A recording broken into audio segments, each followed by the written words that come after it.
Welcome back to Western Kabuki. Big things are happening in the world today. The Welcome Fest, the Democratic centrist elite are gathering in DC today, and big things are happening, like an overdose in the bathroom at the event. Lots of people telling us that we need to get rid of gay people. Very reliable source, Brace Build. Yeah, well, I trust him. You know it's true. I do trust him. I trust anything he says over Medi Iglesias, any of these people. There's no reason to trust anything that he says. But big things are happening. The Democratic Party showdown is continuing, and we'll see if these people will win or we want good things to happen will win. Time will tell. Anyways, Caleb, how are you doing today? I've got my fool's hat on, and I'm ready to juggle. Fuck yeah, you were born for this. Yeah. Amazing. I should have got like one of those propeller hats, you know, the rainbow propeller. I saw somebody walking around the city once, like I was heading to the bus, and some dude was just wearing a propeller hat, and I'm like, I guess people that's just so baller. I know. That's so cool. I couldn't believe it. I was like, people are just bold. Like, I know people have been wearing those to like concerts recently as a bit, but I've never seen them just in public. Like, people are proud to don the propeller hat. I am old enough to remember when people did not wear those to concerts as a bit. They were just like, I'm wearing this shit to the Dave Matthews Band concert. I'm going to get high as fuck, and it's going to be cool. And you know what? Good for them. Yeah. No, I'm glad it's at least still alive and well, the tradition. And we, of course, have Alex Goldman. How are you doing? I'm just about to exercise my jester's privilege, which I've always wanted to do and never really done. Yeah. So I'm really excited for the opportunity that has been provided by today's episode. It's perfect. No, it's wonderful. And we have with us both the co-hosts of the podcast We're Not So Different. It's a podcast about medieval history and pop culture. We have Luke and Eleanor. How are you guys doing? We are passingly well, I think. Fairly free of bubonic plague. Only slightly hungover from, too much ale yesterday. I mean, literally in my case, which is, wow, I'm a walking stereotype. And ready to rock, I love that you're like living your dream. I see something, I imagine it, and I make it happen, June. Yeah. That's what's up. Yeah. I went to an abbey. I drank too much wine. I stumbled home. Take that, Cistercian monks. Your life a movie, or your life a medieval dream. a passion play. My peasant ancestors, it's what they would have wanted, So You mentioned the bubonic plague. Did you guys see that poll recently? It was like maybe a month ago where like 7% of Americans approved of the bubonic plague, Black Death. Listen. Yeah. If you had to live near Europe, everybody's like, oh, it's so bad to say that, but have you ever considered that Europe's it's just unfair to be around? Like, come on. Yeah, it's just what bad does it mean vibe. to approve of it exactly? I know, right? who Like, knows? I just think that your city of Pestis should be allowed to exist. It's not its fault. We're too harsh. We judge the plague too harshly. The thing about, I think it's a virus. The thing with viruses is they don't have internal morals. They exist to try to survive. They're not killing the host because they want to. They want to live on us. They're not trying to harm us, but they do. And that's just the sad side effect. Maybe the 7% of people that approve of bubonic plague understand that reality and don't blame Sound like us. a Zionist talking Is the about bubonic Israel. plague based or is it woke? The Mongols spread it, and they're POC. So that's woke. Yeah, another one for the good guys. Friend of the podcast, Genghis Khan. What's up? Yeah. Counterpoint, though, I feel like a lot of these like based right-wingers really love the aesthetic of the Mongols and like the conquest that they had. So I feel like it could go either way because they are POC, but I had a friend in a band called Bisexual Genghis Khan, so I'm going to go ahead and say they're Hell woke. yeah. I mean, one of the more noted bisexual kings of history. It's true. So he also did another counterpoint, though. I feel like is the most pro-natalist leader of all time. Oh god! Oh shit! And right-wingers are all in on natalism right now. So Yeah, so like yeah. they probably fuck look, with that.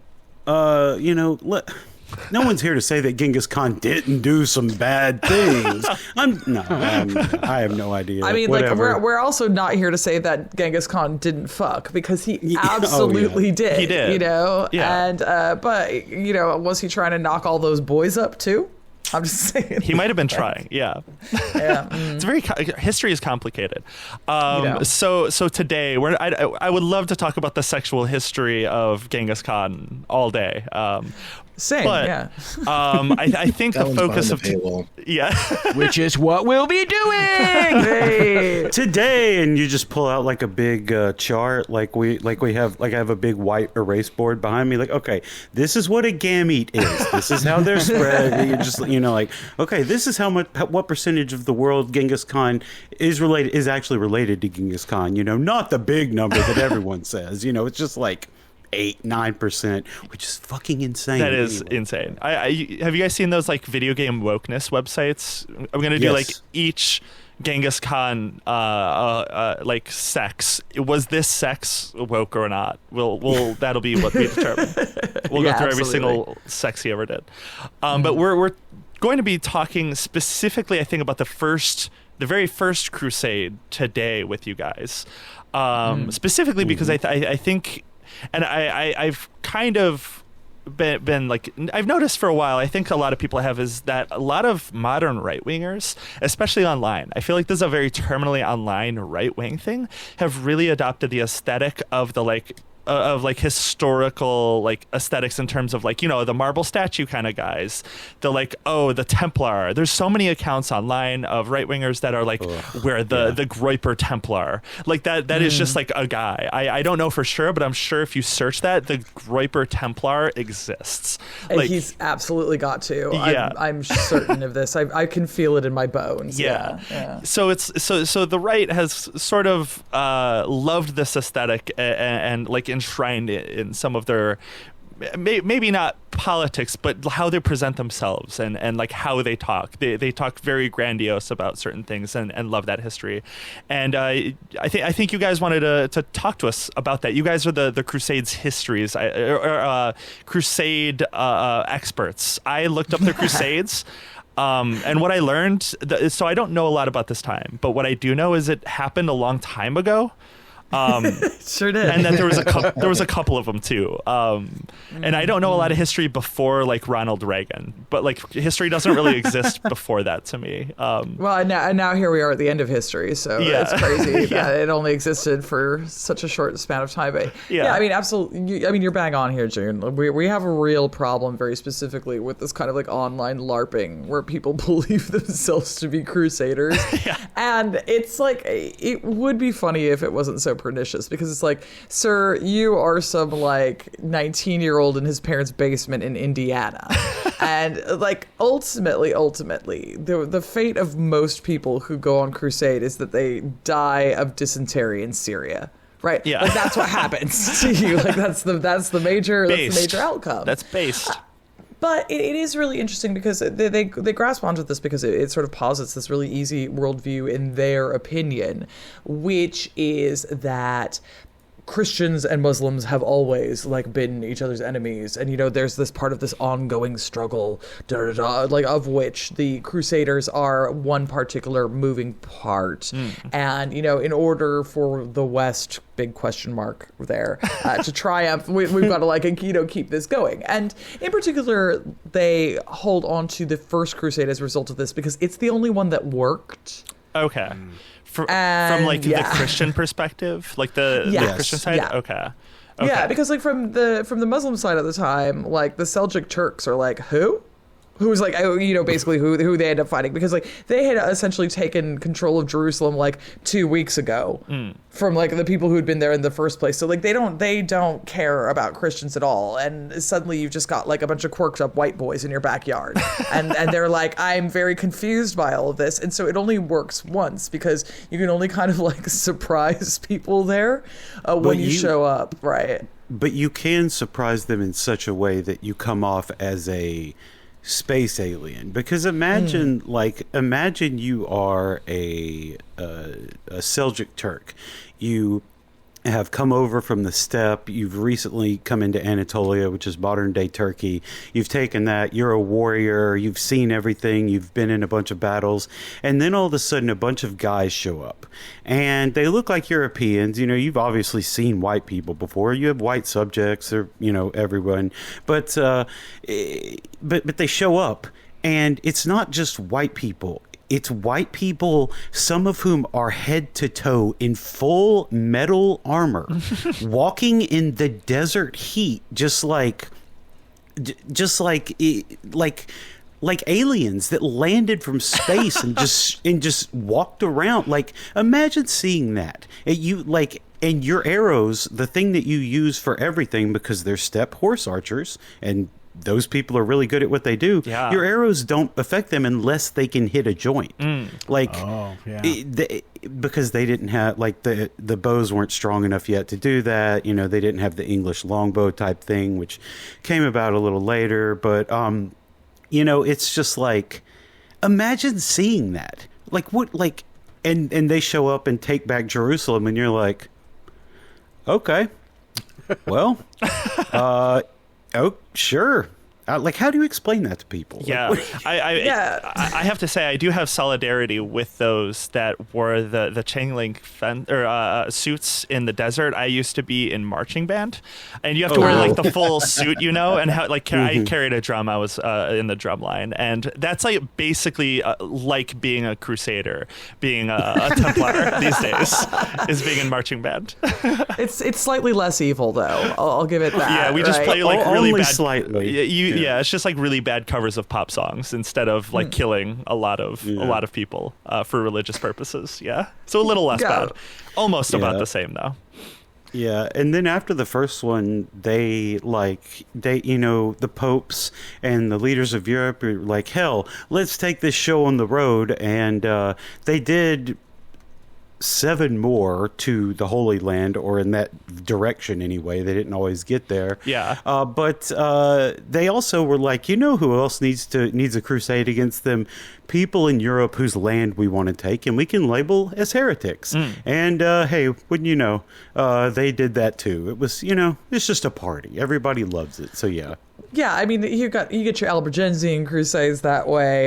You know, you occasionally the Northern Crusades to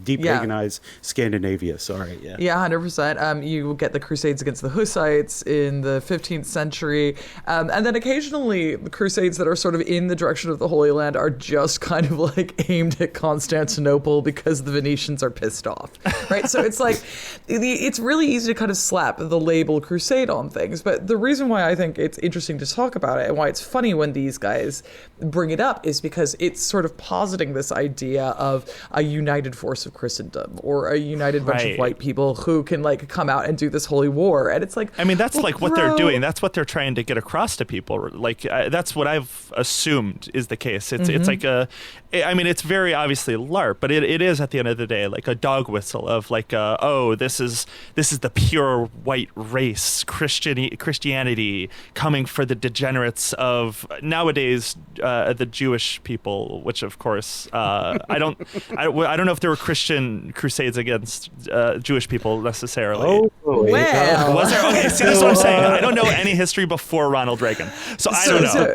The first, well, some of the first pogroms against Jews in Europe were spawned by the First Crusade, because the Peasants' Crusade decided to go through Cologne and other parts of the German lands in the Holy Roman Empire, and those lands, you know, had sometimes more tolerant laws towards Jews and things like that. And since Jews were also allowed or sometimes forced to be money lenders, because there's nothing in the Torah about not lending money at usurious rates like there is in the Bible and the Quran. And so they were kind of forced into it. So they would often have a lot of money, and not often, they would sometimes have a lot of money, or were thought to. And so some of these crusading peasants just decided to sack Jews in Cologne, basically all over Germany, and getting on towards Poland and Hungary too. So Hungary, sorry. Look at you. You're becoming so medieval. I love it. Hungary. I'm getting his ass eventually. I'm sorry. No, it's perfect. It's perfect. I love it. No, but you're absolutely bang on, because it's sort of like, yeah, like, why are we waiting to get to the Holy Land to kill non-believers? We've got non-believers right here. I see. Which we really have non-believers puts at off. home. Yeah, exactly. Yes. Literally, yes. But Why? which- Can I ask you, Eleanor, really Yeah. quickly, why Venice was so pissed at was so pissed at Constantinople? Like, what's yeah, the deal? it's essentially a trade dispute. So by this time, like, the Venetians have really extensive colonies all across the Eastern Mediterranean. So even now, if you go to a lot of Greek islands, you'll find like lots of Venetian architecture, because they took over, and so they see them as their very great trade rivals. And they're also like, you're the wrong kind of Christian. So we're going to come in and we are going to take Constantinople, because you're essentially taxing us at rates that we don't like, and you are competing with us for trade. So we're having a crusade against you, which kind of succeeds. It's not kind of. It succeeded. Yeah, it annihilated succeeds. them. Yeah, they like 100% like take them all down. The concept of like the wrong kind of Christian has always been insane to me. I don't know if I've told this story on the podcast before, but I grew up Catholic. Went to a Catholic school for a little bit in my youth, and then in high school I went to this public school that had a big presence of, I'm blanking on the type of Christianity, but I believe it was like Baptist. It was like one of the like weirder ones that's evangelical it was, Protestant Christianity. It was one of those. It was one of like the sects of those. I went to the same high school as a couple of friends that I went to like middle school with, and grew up Catholic with me. And since we've known each other a long time, we would like hang out in college or high school still. And this very strange religious evangelical group sat down next to us, like in the Commons. We were like, it was like before school started, whatever. You know how like I don't know, you'd gather at the Commons, just hang out before classes start, and this very intentional group of these Christians sat down next to us and started praying. And we were like, after they were done, because they were like definitely talking about us, but more specifically, one of my friends that was still like very Catholic, still practicing. I wasn't by that time, but and they were like, we're praying for you so you don't go to hell. It's like, what do you mean? They're Christians too. Catholics are Christians, but that just doesn't matter. They like people. It blows my mind that even still to this day, like religious, like inter-religious intolerance is like I guess more intra-religious intolerance is like such a bizarre thing. You'd think you'd get your allies where you like you need all the allies you got these days. I feel like if you're a religious person.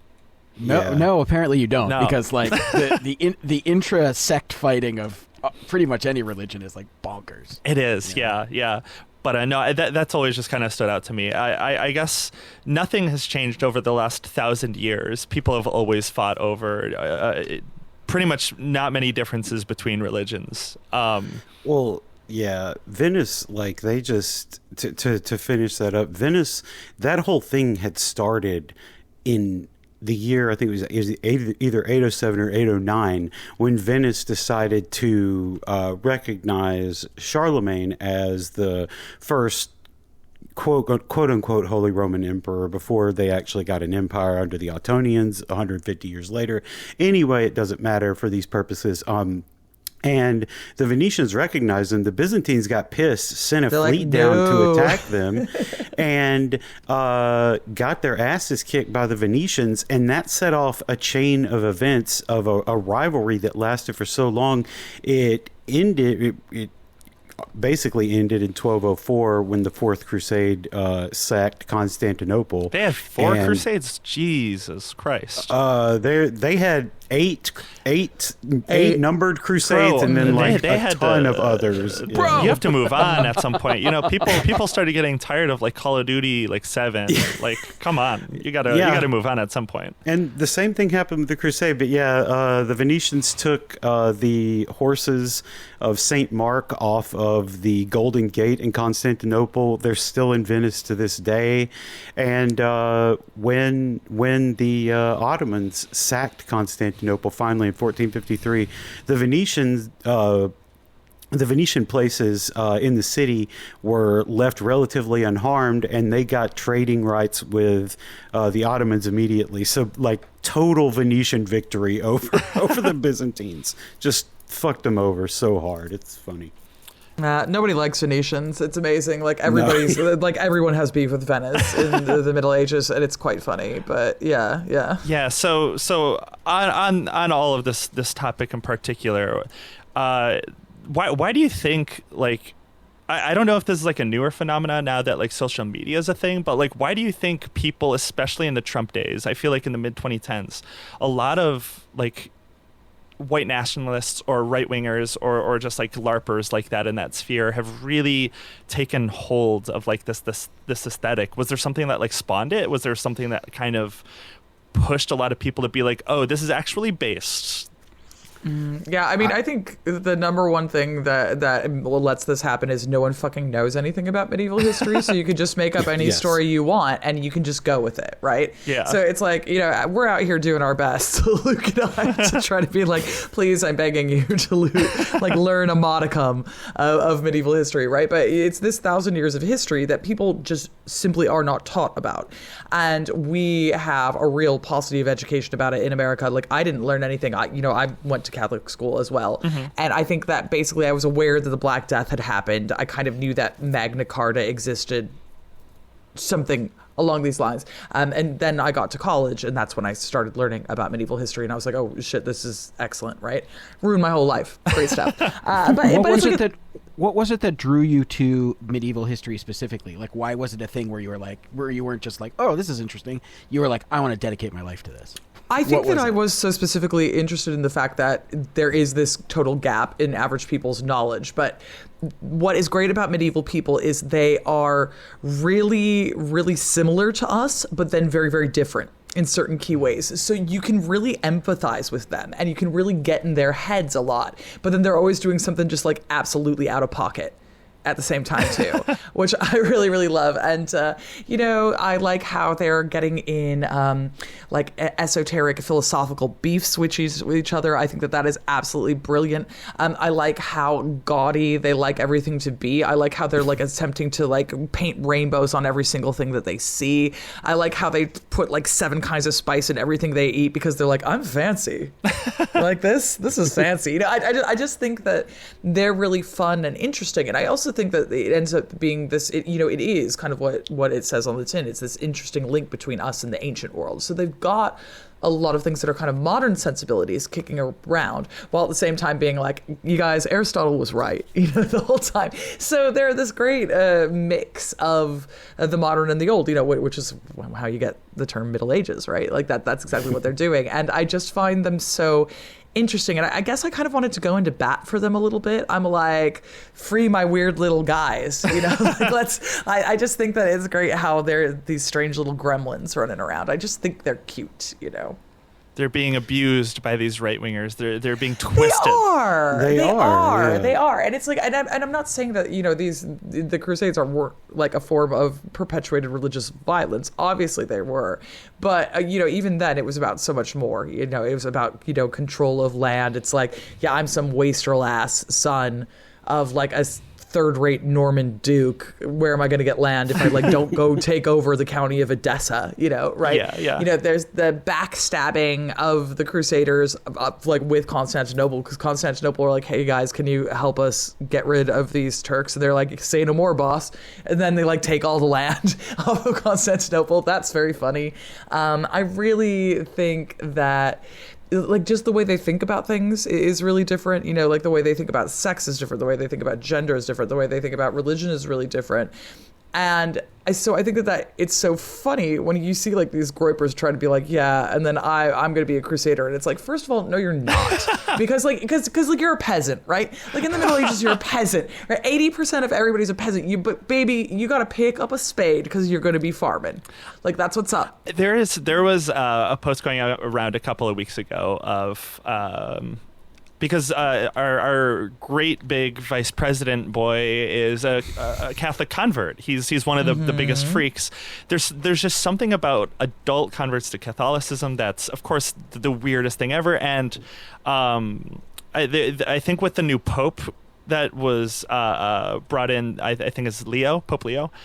There was a post going around in one of these like LARPer communities that was like, if Vance and the new Pope call for a new crusade, I will be on the front lines. I will help lead this cause. And it's like, what do you mean? No, Like, what do you mean? no, you won't. No, you won't. And also, my man, a crusade on what? Like, exactly, like, what is it that you think that you're going to do now, right? You know, and so there is that kind of, like, plausible deniability. And, you know, I've said this before, and I'm going to say it again now.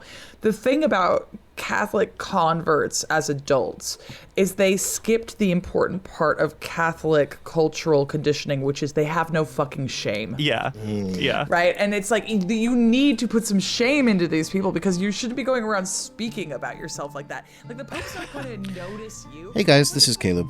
This has been a preview of a premium episode. You can, as always, find the whole thing on our Patreon at patreon.com/Western Kabuki. Thanks so much for listening and subscribing, and we will see you next time. Bye-bye.